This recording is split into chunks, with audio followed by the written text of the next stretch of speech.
Baik para jemaah sekalian, kita pergi kepada sesi tanya jawab. Soalan yang pertama.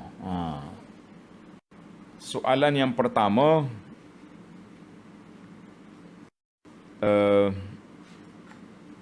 mana soalan dia ni?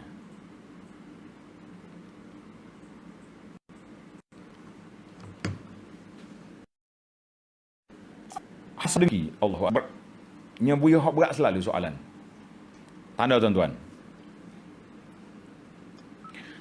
Bismillahirrahmanirrahim. Alhamdulillah. Wassalatu wassalamu ala Rasulillah nabiyyina Muhammadin wa ala alihi wa sahbihi wa man walah. Amma ba'du. Soalan yang pertama, dia kata kita dengar hadis muflis di akhirat. Na'udzubillah. Kita minta berlindung Allah Ta'ala daripada mana? Daripada sifat yang tak baik ni. Dia panggil muflis. Muflis ni maknanya bila kita buat kebajikan, kemudian kita mengumpat orang. Kita kata ke orang. Jadi pahala kita akan beri kepada orang. Jadi sekarang ni bagaimana kita nak simpan balik pahala kita tu supaya tidak pergi kepada orang? Jawab dia yang pertama, kalau kita dah mengumpat orang tu, bagaimana kita nak kafarah, kita nak cover balik supaya pahala kita tak hilang? Kita kena pergi puji orang tu di tempat yang sama. Semalam awak datang ke masjid, awak cerca orang, tuduh orang ni macam-macam, ustaz tu begini-gini, maka kita pergi minggu depan, kita kata, tuan-tuan dan puan-puan, tuduhan saya kepada ustaz fulan-fulan minggu lepas tuduhan palsu, fitnah, hari ini saya tarik balik dan saya puji dia. Minggu lepas awak cerita orang di kedai kopi, minggu depan pergi kedai kopi yang sama, puji kawan tu. Itulah. Hari ini kita pangkah poster. Kita ambil gambar orang ni, kita pangkah, orang ni gini. Jadi kita buat poster baru, kita puji dia. Mudah-mudahan tercover balik, pahala kita dapat kita, orang panggil restore, balik semula kepada gedung pahala kita, mudah-mudahan insya-Allah. Baik. Masalah yang kedua. Jika kita nak beri zakat kepada seorang, kena beritahu ke jenis zakat atau cukup duit zakat. Cukup dengan duit zakat je. Kita kata, saudara, ini duit zakat ni. Kan? Ini duit zakat ni. Duit zakat. Kenapa kita nak beritahu? Sebab kita bimbang, takut orang tu kaya. Ada orang kaya ni. Tapi kalau tuan-tuan tengok dia punya penampilan, tengok dia punya gaya hidup, selekeh ya. Selekeh. Ada seorang kawan saya ni, dia pergi haji. Dia panggil haji VIP. Dulu lah, waktu anak duduk belajar Madinah tu, saya pergilah bantu jemaah haji ni, musim haji. Dia panggil haji VIP. Bila dia pergi pejabat, saya teman tak nak sebutlah pejabat mana, dia pakai, pergi biasa, pakai selipar gitu ya. Tak pakai kasut. Pakai t-shirt. Orang tak layan dia cakap. Dia ingat saya ni pakcik mana tersesat. Saya nak pergi ni, saya nak daftar haji yang paling mahal sekali ni. Masa tu 120,000 tak silap saya. Tengok, kadang orang kita nampak lekeh. Orang Kelantan kata serebeh. Serebeh ni mana selekeh lah. Jadi bila kita, ni zakat, jangan. Aku semalam baru keluar zakat 20,000. Jadi kita kena maklumkan, ini zakat. Kan? Kemudian, kalau kita bagi kepada NGO ke, beri kepada siapa ke, yang dibenarkan, mereka juga kena uruskan duit itu kepada asnaf yang dibenarkan. Jangan suka-suka. Bolehkah tak sujud sejadah bila baca surah sejadah dalam solat sunat? Tak. Bila-bila masa saja. Kalau sampai ke tempat sujud, tadi kita dah baca hadis kan di awal tadi, bila anak Adam tu baca ayat sejadah dia sujud, syaitan kata, ya waili, celakanya aku. Allah Ta'ala suruh aku sujud, aku tak sujud, maka neraka aku. Anak Adam bila disuruh sujud, bagi mereka syurga. Boleh je kita sana. Cuma yang tak bolehnya, dalam solat fardu tu kita pergi cari ayat nak sujud je lah. Macam ayat pagi Jumaat yang ada sujud tu, surah sajadah itu memang yang dibaca oleh Nabi sallallahu alaihi wasallam. Jangan pula pergi cari wasjud tarik sebab nak sujud, tidak. Boleh tak projek mega tu istilah yang Abu Anah guna untuk kempen tuan-tuan solat sunat. Solat sunat apa? Solat sunat rawatib kan. Projek mega mampu bilik. Dia kata bolehkah kita buat secara berdiri, 2 rakaat qabliyah berdiri, 2 rakaat qabliyah duduk, 2 rakaat ba'diyah duduk. Tuan-tuan dan puan-puan, solat sunat boleh kita buat sambil duduk. Boleh sambil berdiri. Cuma kalau orang tu duduk kerana uzur, sakit belakang ke, selip dis, sakit lutut ke, tak boleh berdiri lama ke, goyang ke, insya-Allah dia boleh pahala penuh. Dia boleh pahala full pahala. Tapi kalau dia duduk kerana dia malas-malas, dia boleh boleh setengah pahala. Sama juga dengan orang yang pergi Mekah. Orang yang tawaf dengan kaki, full pahala. Kalau naik skuter, separuh pahala. Sebab dia mana sama berjalan dengan naik motor 4 kali tawaf pun boleh kan. Kecuali orang uzur yang kena dorong, kena tolak tu, insya-Allah dia boleh pahala penuh sebab dia lakukan, itulah kemampuan dia. Ingat baik. Adakah dianggap melakukan bid'ah bila kita baca kunut subuh? Allahu akbar. Tuan-tuan kena ingat.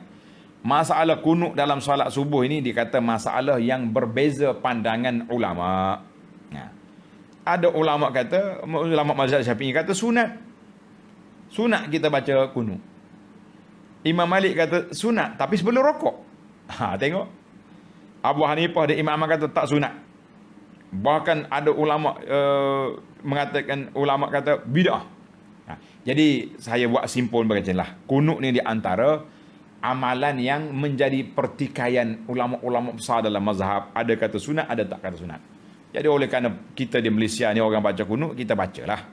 Tapi kalau kita pergi Mekah orang tak baca, kita tak baca pun tidak jadi masalah. InsyaAllah ada keluasannya dalam masalah ini. Kunut ini termasuk dalam perkara yang khilaf ulama. Ada masing-masing ada hujah. Kalau tuan-tuan nak tengok hujah panjang, tengok dalam halaqah Abu Anah dalam YouTube, cari perbincangan tentang hukum kunut. Saya bawa 2 dalil, 2 kumpulan dan dalil masing-masing untuk kita harmonikan masyarakat. Ni setengah orang ni dia pergi Mekah. Tok Syekh dia kata semua solat kita solat di Masjid Haram kecuali subuh sebab imam tak baca kunut. Besar sangat jadi kunut. Macam rukun solat pula. Kita kena bezalah di antara rukun dengan sunat. Khilaf ulama tu dalam masalah ini supaya kita harmoni. Sebab itulah saya kata dakwah saya ni dakwah mengharmonikan masyarakat, bukan nak mengkelaikan masyarakat. Jadi kalau ada orang buat tuduh-tuduhan, kita suka menuduh orang, kita kata kena kenal lah dulu kan. Dengarlah ceramah orang juga, jangan kita saja yang betul, barulah jadi harmoni. Baik. Soalan sini, baca ke nak baca? Dah. Solat Jumaat dalam PKP ada masjid membenarkan 50 orang. Jadi ada orang solat Jumaat di luar pagar masjid, sah ke tak sah solat Jumaat? Nak jawab ke tak nak jawab ni? Kan? Ginilah. Tuan-tuan tanya majlis fatwa lah. Kalau saya jawab di sini kan, orang cut video ni, dia kata boleh ya, kita lawan SOP. Saya pula jadi masalah. Esok kena buka kertas siasatan pula jadi masalah. Jadi ginilah kita kata, tuan-tuan dan tuan-tuan lah, puan-puan tak pergi masjid hari Jumaat, eloknya kita ikutlah apa yang ada di SOP ni yang telah dibuat oleh pihak pemerintah. Mereka lah yang bertanggungjawab bagi pihak kita di hadapan Allah Azza wa Jalla. Kita kata kenapa tak pergi solat Jumaat? Tak boleh. Peraturan. Habis saya tahu solat Jumaat itu wajib, tapi oleh kerana pemerintah mengatakan maslahah gini-gini, jadi hujah kita di hadapan Allah Azza wa Jalla nanti akan dijawab oleh ashabus samaha, mufti-mufti dalam negeri dan dalam negara kita, insya-Allah. Tuan-tuan ikut je lah. Jangan duk main lompat-lompat pagar macam ni, susah kita. Kalau kita berdoa dengan doa Nabi kan, tapi bila kita doa ramai-ramai, kita jadi imam ke, kita jadi imam, contohnya kita imam di rumah kita, maka boleh tak boleh kita guna lafaz ramai? Betul lah kan? Kalau kata Rabbighfirli, kita kata Rabbighfir lana. Li, aku seorang, kita kata lana. Kalau imam tu doa untuk seorang dia, tak payah amin lah tuan-tuan, sebab dia doa untuk dia je. Jadi ada setengah imam dia tak tukar format. Bila tak tukar format, maka dia jadi doa tu untuk dia seorang. Kita tolong amin bagi pihak dia, kita tak dapat. Jadi kita kena peka lah dalam masalah ini kan. Ni soalan ni menarik ni tuan-tuan. Dengar baik-baik. Saya nak tanya, saya ada masalah. Kalau dia sendiri masalah kat penatlah kitanya kan. Sebab kita nak, yalah, tadi nak gurau lah, kena jawab serius sikit. Saya ada masalah kentut. Tengah sembahyang kentut nak keluar. Macam mana? Adakah saya kena berhenti solat atau meneruskan solat dengan menahan kentut? Kita tengok keadaan. Kalau kita tahan sampai bergelora, sampai nak muntah kita kena berhenti solat. Tapi kalau kita rasa boleh je, boleh tahan je, teruskan. Sebab ada dua keadaan. Nabi SAW beritahu makruh kita yudafi al-akhbathan. Kita solat, kita menahan nak buang air, kencing atau berak. Makruh perbuatan itu. Tapi kalau waktu dah sempit, kita dah rakaat akhir dah rasa ketuk, tahan je lah. Bagi salam, Assalamualaikum yang pertama, lepas pun tak apa dah. Sudah dah solat kita. Kemudian kita lari keluar lah. Yang kedua, kita bimbang, takut itu permainan syaitan. Nabi sebut dalam hadis, apabila kamu rasa tak sedap dalam perut kita ni, rasa tak sedap kan, jangan keluar daripada solat hatta yasma'a sautan au yajid rihan, sehingga mu dengar suara tung ataupun bangun dah, baru kita keluar. Kalau tidak, itu permainan syaitan mari duk gosok perut kita. Kamu nak buang ke nak ketuk ni, berhenti solat, itu kacau punya. Asyik hidup keluar solat je. Baik. Minta penjelasan tentang betul ke solat awal waktu lebih afdal, sedangkan ada hadis yang menyebut awal waktu itu hadis dhaif. Kalau boleh tanya macam ni soalan ni, orang pandai ni, saya pun tak nak jawab kan. Cuma kita kata hadis yang menyebut tentang as-salatu fi awwali waqtiha memang ada disebut, diriwayat oleh ulama-ulama hadis, tapi yang masyhurnya hadis as-salatu ala waqtiha, solat pada waktu dia. Jadi ada hadis solat awal waktu, ada hadis di ala waqtiha. Nabi suruh jaga waktu. Sebab ada solat memang digalakkan di awal waktu, dan ada solat digalakkan dilewatkan sikit. Contohnya solat Isyak. Nabi SAW beritahu, kalau aku tak bimbang menyusahkan umat aku akan lewatkan solat Isya sampai 1/3 malam. Kan? Tapi oleh takut susah, orang dah mari maghrib, tunggu Isya, solat je Isya balik. Solat Zuhur pada waktu udara sangat panas, boleh kita abridu. Nabi kata perlewatkan sikit. Nanti teduh bayang, orang nak pergi masjid ada bayang teduh, baru kita solat Zuhur. Jadi ada kalanya kita kena elok solat itu diperlewatkan, macam Isya dengan Zuhur. Ada kalanya diawalkan solat, macam Maghrib diawalkan sebab waktu dia pendek. Baiklah para jemaah sekalian, jadi kita sekarang ni macam mana nak tahu awal tak awal? Tak apa, tak ada masalah. Bila orang azan, kita tunggu azan, jawab azan. Selepas jawab azan, kita sunat qabliyah, kemudian kita solat. Sekali kita sudah berkumpul, solat awal-awal lagi baik kan. Sesama masalah kita. Semalam ada orang tanya tentang nak solat sambil azan. Itu di airport. Takut terlepas kapal terbang, boleh ya kita solat. Adakah kena sujud sahwi apabila buat kesalahan seperti lupa rakaat semasa solat sunat? Ya. Sujud sahwi ni untuk menampung kekurangan yang berlaku dalam solat yang kita buat. Nabi kata targhiman lisyaitan, nak malukan muka syaitan. Itu solat. Kita pun sujud sahwi. Tapi jangan suka-suka tu tak pergi batas. Kita sujud dengan sebab. Bagaimana cara kita keluar dari sos kiranya kita terbatas solat? Kan? Kita duduk sini, tiba-tiba gelora perut kita tak tahan, terketuk.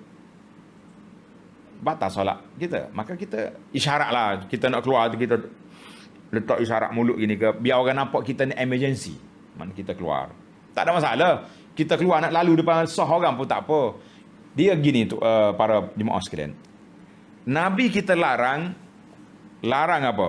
Larang melintasi orang solat itu Kalau solat Jumaat, imam saja.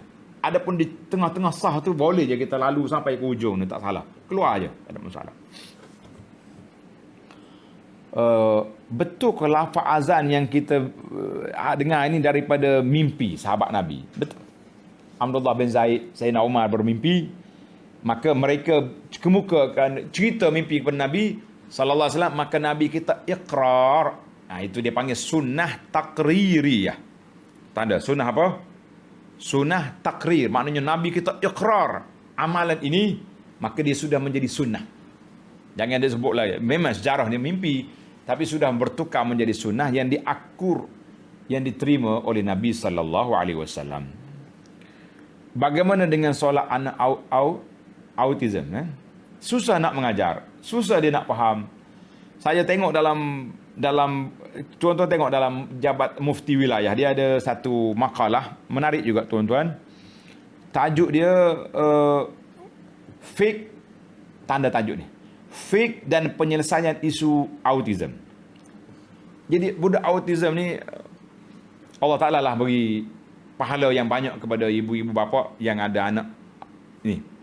Sebab kita kena sabar menghadapi karenah dia kan. Kadang-kadang dia ni lembam, tak ada yang cerdik. Tapi waktu dia berona, orang kata berona, waktu dia mari dia punya perangai autism dia tak hirau orang. Kalau kita bawa masjid kan, dia duk kacau orang, kacau dia paling sana tengok sini, maka kita mengatakan, kita buatlah dalam ayat yang telah kita belajar tadi, la yukallifullahu nafsan illa wus'aha. Setakat mana kita mampu. Sabarlah ibu-ibu, bapak-bapak yang ada anak seperti ini, kita anggap ini satu, Allah SWT nak beri ujian kepada kita supaya kita sabar, insya-Allah.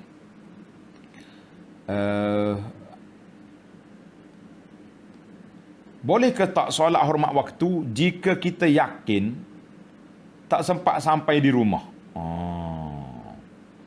Kita yakin tak sempat sampai di rumah kerana traffic jam. Kalau dah yakin traffic jam tak sampai di rumah, kenapa pula tak solat awal? Sepatutnya tuan ataupun puan, kita kan tahu waktu ni waktu puncak, waktu jam, orang keluar pejabat semua jam 5 petang. Solatlah asar di pejabat tu. Solat asar dulu baru kita keluar. Ni kita dah jangka, boleh jangka lah kan, boleh jangka, boleh apa ni, jangkaan bahawa akan berlaku jam di tengah jalan.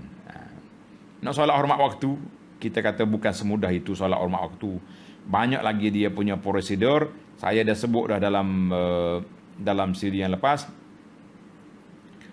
bahawa solat hormat waktu itu untuk orang yang tak ada air, tak ada debu. Nak tayamum tak boleh. Jadi kita hormat waktu. Tapi kalau kita sudah ada keadaannya, kita kena buat. Berhenti di RNR ke dulu, macam mana. Dia kata ada satu masa tu jam teruk atas flyover, nak turun tak boleh. Jadi kita kena solat, berhenti kereta, solat kat tepi kereta tu, nak kata apa? Ataupun solat atas kereta, wallahu alam. Yang pentingnya tuan-tuan dan puan-puan jangan mengambil mudah. Nanti saya sampai di rumah saya ganti semula, mana tak solat lah kita. Itu keadaan yang ialah suasana jam di bandaraya ni besar juga. Jadi kena ambil langkah berhati-hatilah, ambil wuduk siap-siap. Contohnya kita keluar awal, pukul 4 dah keluar, nak tunggu asar pukul 5. Jadi kita solat, ambil wuduk siap, duduk atas kereta kita. Kalau apa-apa emergency, dan kita ada sejadah atas kereta, boleh je kita berhenti solat sekejap. Baru ni orang solat di tepi lebuh raya, habis marah di netizen kan. Jadi kita kena carilah ke mana pun. Yang penting kita buat bajet, strategi, biar boleh solat. Solat asar ni antara solat wusta, solat yang sangat berat dosa kalau orang tinggalnya dengan sengaja. Apa pandangan Ustaz penggunaan telekung warna-warni dan corak yang menarik? Macam-macam lah dia punya hari ni kan. Nak solat pun telekung warna-warni, macam berlumba-lumba pula pakai telekung mahal dan bercorak-corak. Bukankah Nabi SAW menyukai warna putih? Saya kata betul. Eloknya telekung kita tu warna putih, sebab warna putih ni orang tak fikir kita. Tapi kalau kita pakai warna-warni, kita duduk depan sedap lah, orang belakang tu masalahnya, comelnya, rambu-rambu, labuci, render-render ni beli kat mana ni? Mesti beli luar negara ni kan. Ada orang duk jual telekung tu, nama syarikat apa tu, sampai beratus-ratus dekat 1,000 kita nak berhadap dengan Allah Ta'ala, nak yang cantik-cantik, tapi janganlah dia punya melampau sangat sampai mengganggu orang lain. Duk fikir ke telekong kita, tak fikir ke solat kita kan. Wanita solat pakai ketat, contohnya seluar panjang dan kemeja pendek. Dia bila rukuk memang huduh. Macam mana hukumnya? Pening dengan anak muda sekarang. Masya Allah, tabarakallah. Nasihatlah kepada anak-anak kita, pakailah tutup aurat. Tuan-tuan, saya dah keluar satu risalah, tajuk dia Auratku Maruahku. Oh, menarik dia punya tajuk. Auratku Maruahku. Mana aurat kita ni Allah Ta'ala suruh tutup, suruh jaga baik-baik kan. Yang ni dalam risalah ni cantik. Auratku Maruahku. Jadi pakailah baik-baik, biar tutup aurat. Ni pakai ketak-ketak macam bungkus nangka kata orang, kata solat pula nampak habis segala lurah. Jadi para ulama kata kalau dah tutup aurat tu solat dia jadi, tapi bukan begitu adab kita dengan Allah Azza wa Jalla. Bukan itu adab kita. Bagaimana jawab iqamat bila sampai kepada qad qamatis salah? Qad qamatis salah kan. Jadi dalam masalah ini para ulama mengatakan iqamat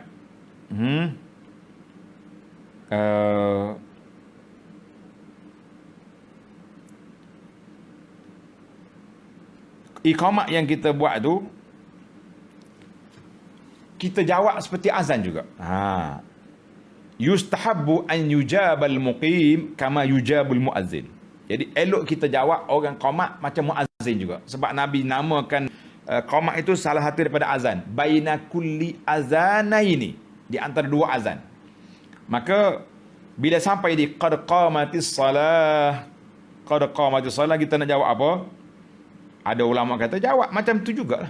Sebab Nabi kata faqulu misla ma yaqul. Mu kata seperti muazzin kata. Kecuali hayya 'alataini, hayya 'alas salah, hayya 'alal falah. Maka kita kena kata la haula wala quwata illa billah. Sama juga dengan as-salatu khairum minan naum. Kita berkata as-salatu khairum minan naum. Ada ustaz dalam kitab tu. Dia kata kita baca apa ni sadaqta wa bararta. Boleh juga. Sebab macam kita respon lah kepada Bilal. Tapi elok kita kekalkan. As-salatu khairum minan naum. Kita aja as-salatu khairum minan naum. Sadaqta hi Bilal wa bararta. Mu baiklah Bilal sebab kamu peringatkan kami solat. Dalam ayat ini, dalam masalah qamah ini ada hadis yang mengatakan aqamahallah wa adamaha. Bila kata qad qamatis salatu, kita kata aqamallah wa adamaha. Hadis ini diriwayat oleh Imam Abu Daud. Imam Abu Daud meriwayatkan hadis ini, tetapi hadis ini kata Imam Nawawi, Al-Imam Ibnu Hajar dan lain-lain ulama mengatakan hadis itu sahih. Hadis itu tidak sahih. Liqaunihi lam yathbut, tidak sabit. Jadi hadis ini yang mengatakan aqamah Allah tu tidak sahih, cuma bagi kita lah tidak jadi masalah. Kita kata juga qad qamatus salah aqamah Allah wa adamaha. Cuma kita kata, kalau kita kata usahlah kita duduk dia oleh kerana dia sahih tidak sahih, maka kita kata dalam kitab fiqh ada, wallahu alam, yang penting ada masalah sini. Soalan tentang zakat emas perhiasan. Ada blog mengatakan emas perhiasan dipakai dalam masa setahun walaupun melebihi 85 gram tidak perlu bayar zakat. Bagaimana penjelasan? Tuan-tuan kena ingat, di Malaysia ini tentang zakat emas perhiasan ini khilaf ulama. Dia kata apa? Ada mengatakan kalau barang kemas yang kita pakai sentiasa tak kena zakat. Dia panggil uruf. Uruf tu suasana semasa. Contohnya, saya jumpa dalam web ni. Untuk tahun 2021, kadar uruf negeri Selangor dan Kuala Lumpur 800 gram. Ada, baru kena zakat. Simpan 800 gram dekat dengan sekilo. Banyak tu. Johor 850. Ni saya ambil dalam web ni. Kalau salah tolong betulkan. Terengganu 850, Perak 500, Pahang 500, Negeri Sembilan 200, Melaka 180, Kedah 170, Perlis 85. Perlis kekal dengan hak asal. Asal nisab emas 85 gram. Penang 165, Sabah 150, Sarawak 90, Kelantan tiada huruf. Dia tulis sini. Maknanya kalau kita pakai agak tak kena.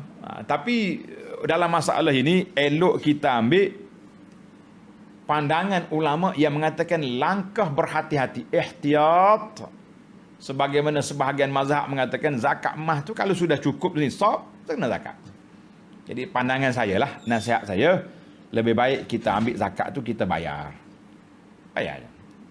Kalau kena zakat, alhamdulillah kita lepas. Kalau tidak zakat, jadi sedekah. Dua-dua selamat belaka. Ada Pak Syekh mana pula ni? Allah, soalan pun.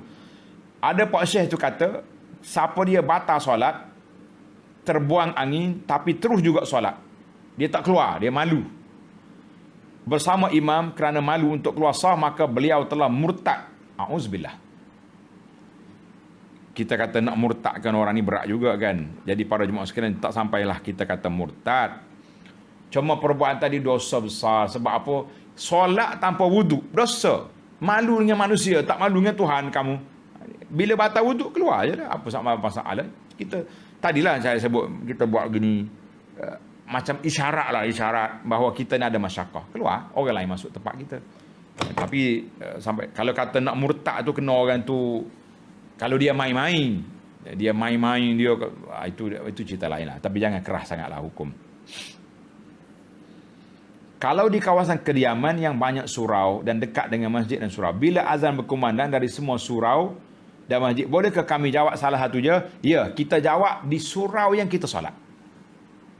Mana surau yang kita nak solat? Surau ni, kita dengar kan, nama Pak Cik Bilal, kita kenal surau ni, kita jawab yang tu.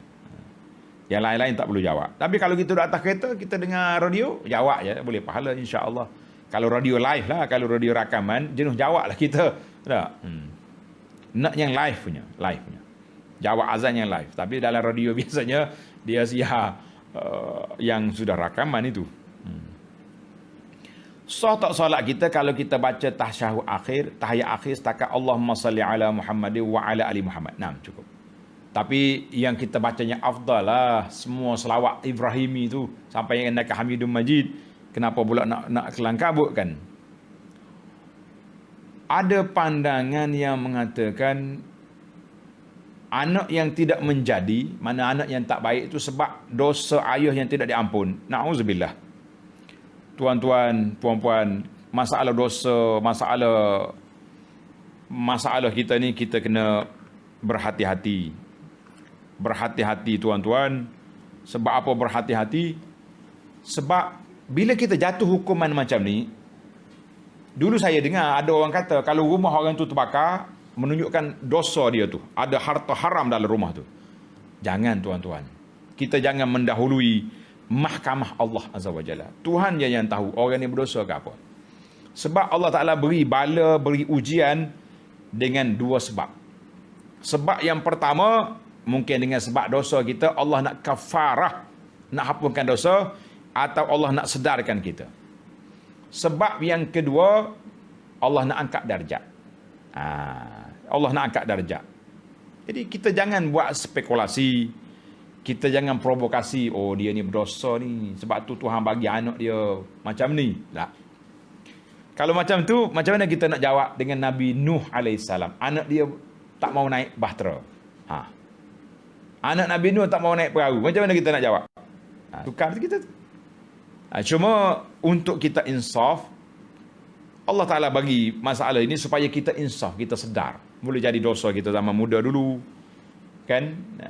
Dalam sebuah hadis, Nabi SAW bersabda, "Ma min zambin ajdar an yu'ajjilallahu ta'ala li sahibil uqubah." Tidak ada dosa yang patut Allah Ta'ala segerakan hukumannya di atas dunia ini serta hukuman di akhirat esok daripada dua dosa. Al-baghyu wa qati'atur rahim. Apa nama baghyu? Dosa zalim. Orang zalim pada orang boleh jadi Tuhan balas atas dunia. Dan dosa qati'atur rahim, dosa putus silaturahim. Ingat. Putus silaturahim boleh jadi Allah Ta'ala balas atas dunia. Kamu derhaka kepada mak ayah kamu atas dunia dulu, nanti anak kamu pula derhaka kepada kamu. Pasal itulah kita bila tengok anak kita buat masalah, kita rewind balik. Kenang balik kita dengan mak kita dulu macam mana. Ada seorang budak perempuan dia mari. Dia kata, "Ustaz, anak dia ni nakal." Saya kata, kita dulu dengan mak ayah macam mana? Bila sebut macam tu, dia menangis, dia tak jawab. Kenapa menangis? Tak apalah Ustaz, saya taubat. Tahu saya dulu taubat sebelum saya marah pada anak. Maknanya kadang-kadang dalam hadis ni Nabi kata, dosa orang zalim Tuhan ambil atas dunia, dosa orang putus hubungan juga akan kena atas dunia. Tapi jangan semua anak orang nakal kita kata ni mak ayah dia jahat lah. Bila tengok rumah orang ni kena dimasuki pencuri, kita kata tu ada harta haram, tu boleh jadi ada riba, ada rasuah. Jangan.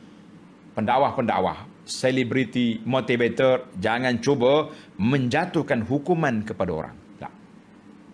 Kita bersangka baik dengan Allah bahawa ujian ini Allah nak angkat darjat. Allah nak beri kita kesedaran. Jangan mudah-mudah. Kita jangan, baiklah para jemaah sekalian, oleh kerana hari ni hari terakhir menjawab soalan, maka saya cuba jawab lagi yang soalan yang terkini. Siapa dia nak dengar jawapan, duduk. Nak pergi sarapan, saya pergi kan. Sebab kalau tidak minggu depan pula kena jawab. Apa pandangan Ustaz imam baca zikir panjang-panjang? Lah, zikir yang kita ajar, yang diajar oleh Nabi ni ada 10 bacaan saja. 10 bacaan. Tuan-tuan ambil yang tu tak panjang sangat lah kan. Dalam buku ni ada zikir pagi petang dan zikir lepas solat. Yang ni ada. Sekejap ya zikir lepas solat. Kalau kita dah hafal, boleh je kita pergi. Boleh kalau kita ada masyarakat, sambil-sambil kita zikir pergi. Yang format imam tu pelik-pelik kat masjid tu macam-macam. Sebab bila dia tak ikut sunnah Nabi, dia ikut format yang dia jumpa dalam buku ni, maka jadi yang pelik-pelik. Ada imam ni langsung tak nak baca subhanallah 3 kali. Tak baca. Al-Fatihah. Maka doa. 10 lagi bacaan yang Nabi kita ajar. Kenapa kamu sebagai imam buat nanya kepada makmum yang ada di belakang awak tu? Ini nanya dia. Baik, kita pergi kepada soalan yang seterusnya.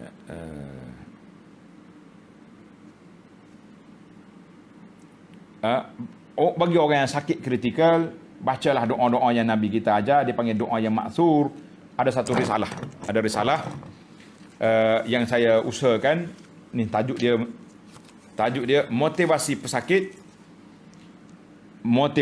dan adab ziarah orang sakit. Dalam ni ada beberapa doa yang maksur. Ataupun dalam kitab Perisai Muslim tu ada. Bacalah tuan-tuan. Kita hari ni juga ambil kesempatan.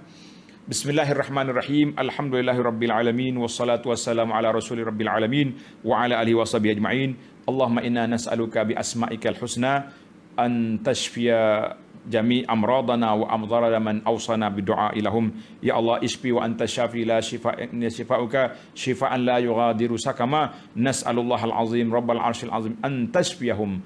Ya Allah, kami mohon pada Allah supaya Engkau sembuhkan penyakit kami dan juga penyakit sahabat-sahabat kami yang berada dalam majlis ilmu ini, dan juga keluarga-keluarga sahabat yang minta doa kepada mereka. Amin ya rabbal alamin.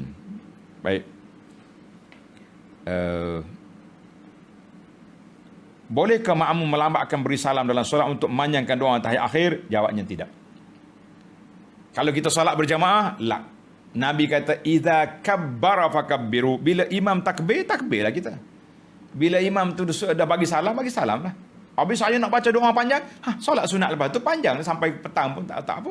Kan? Sebab kita seorang, jadi kita tahu. Bila ikut imam, kita kena ikut imam, cara imam. Tak boleh kita kacau.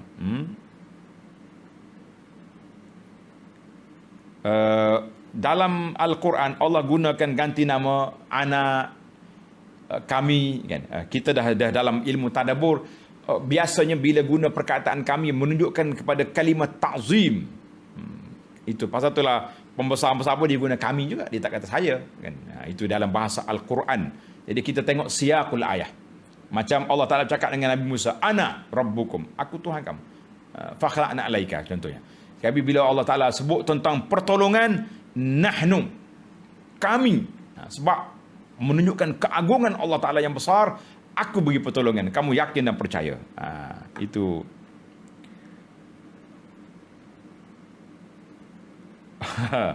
Solat empat rakaat ni, empat orang Jumaat ni ikut mazhab Hanafi, perlukah kita tukar mazhab? Tak payah tukar mazhab lah. Saya dah huraikan malam Jumaat baru ni dalam buku saya ni, Miqdarul Adad. Kadar bilangan solat Jumaat, macam-macam bilangan. Kita kata tak perlu kita niat tukar-tukar mazhab. Macam orang pergi Mekah nak pergi tawaf supaya tak batal wudu, saja aku tukar mazhab Hanafi. Tak perlu tukar mazhab, tuan-tuan. Kita masuk mazhab Syafi'i pun tak ada nombor pendaftaran kan. Jadi tak payah. Itu saya gurau itu. Baik. Kenapa Imam Masjid Mekah Madinah tak baca bismillah? Kan? Sedangkan tertulis dalam Quran. Kita kata masalah bismillah ni panjang perbahasannya. Dia tertulis dalam mushaf Bismillahirrahmanirrahim tapi tidak dibaca. Kenapa? Itu tuan-tuan tengok dalam huraian saya kepada tafsir surah Al-Fatihah. Bismillahirrahmanirrahim kita dah bincang panjang. Di sini saya tak nak panjang. Saya respon je sini. Apakah hukum orang yang melengahkan solat kerana tengok TV? La. Baik kita solat di awal waktu, nanti kita lambat pula, akhir sekali malah tertidur. Jadi janganlah, jagalah solat tu pada waktu dia. Tengok TV kenapa? Macam kita kuliah maghrib ni kan, kuliah maghrib perdana panjang, boleh je kita tunggu sampai habis kuliah.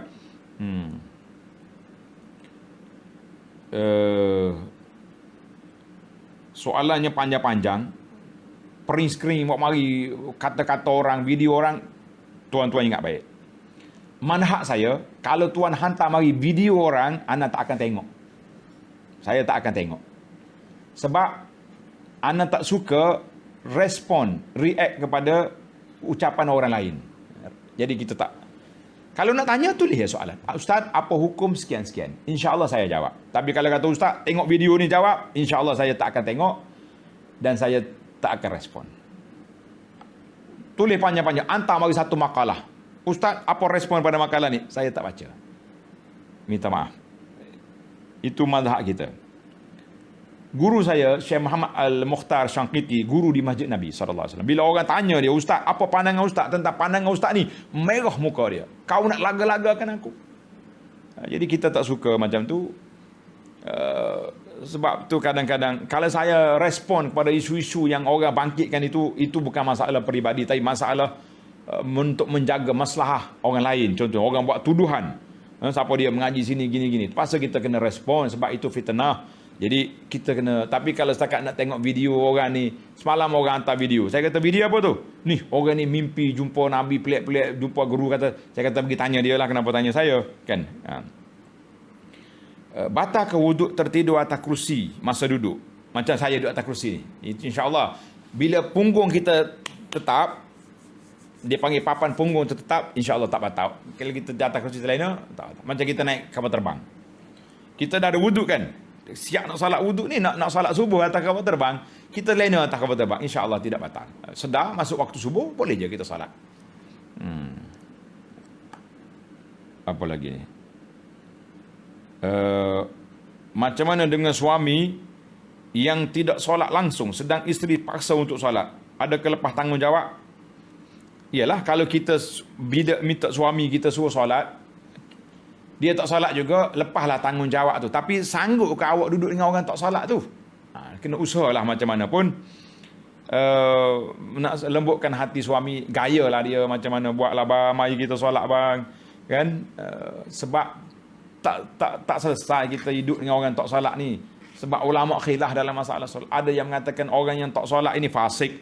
Fasik ni berat hukumannya. Mazhab Hambali contohnya kafir. Na'udzubillah. Jadi supaya puan boleh hidup harmoni, buatlah macam mana pun. Orang kata kecek. Kecek mana gayalah dia, dakwahlah dia, ajaklah dia, berlembutlah, ajak dia biar dia boleh solat.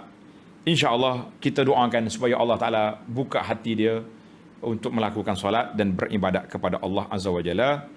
Jadi habis dah soalan yang ada. Soalan yang ada melalui nombor WhatsApp, yang ada dekat Facebook atau tak tahu apa benda yang dia hurai kat situ. Tuan-tuan dan puan-puan, sekali lagi saya nasihat, anggaplah majlis ilmu kita ni walaupun secara maya, duduk dalam majlis ilmu. Kalau nak tulis dekat Facebook ni, tulis ya nota-nota yang berfaedah. Tak payahlah duk main bagi salam, jawab salam, duk main bual kat situ, tak payah. Ada setengah tu duk mengolah isu politik lah, macam-macam. kita kata hormatlah majlis ilmu walaupun di alam maya. Mudah-mudahan Allah Ta'ala berkat ilmu yang kita dapat. Allah Ta'ala berkat insya-Allah.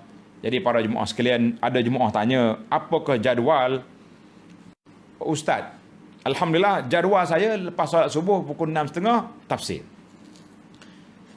Dalam 40 minit gitulah lebih kurang. Kadang-kadang lebih, tengok tajuk lah.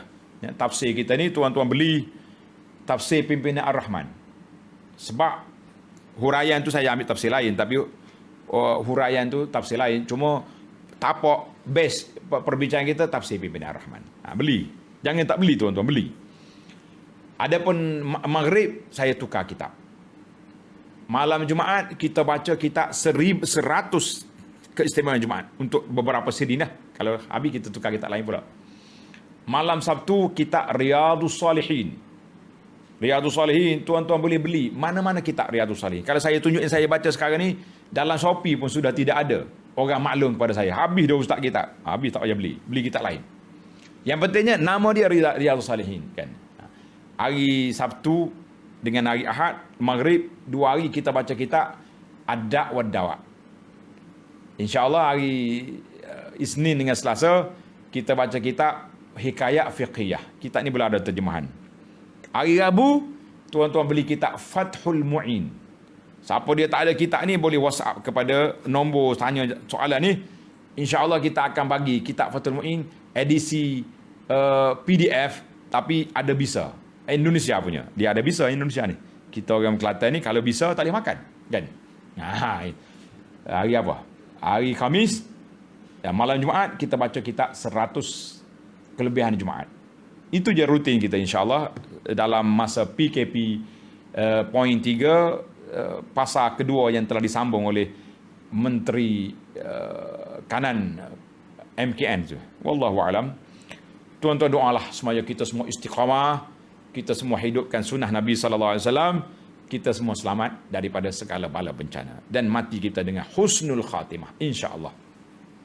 Subhanakallahumma bihamdika asyhadu an la ilaha illa anta astaghfiruka wa atubu ilaik wa sallallahu ala nabiyyina Muhammad wa ala alihi wa sahbihi ajma'in walhamdulillahi rabbil alamin. Wassalamu alaikum warahmatullahi wabarakatuh.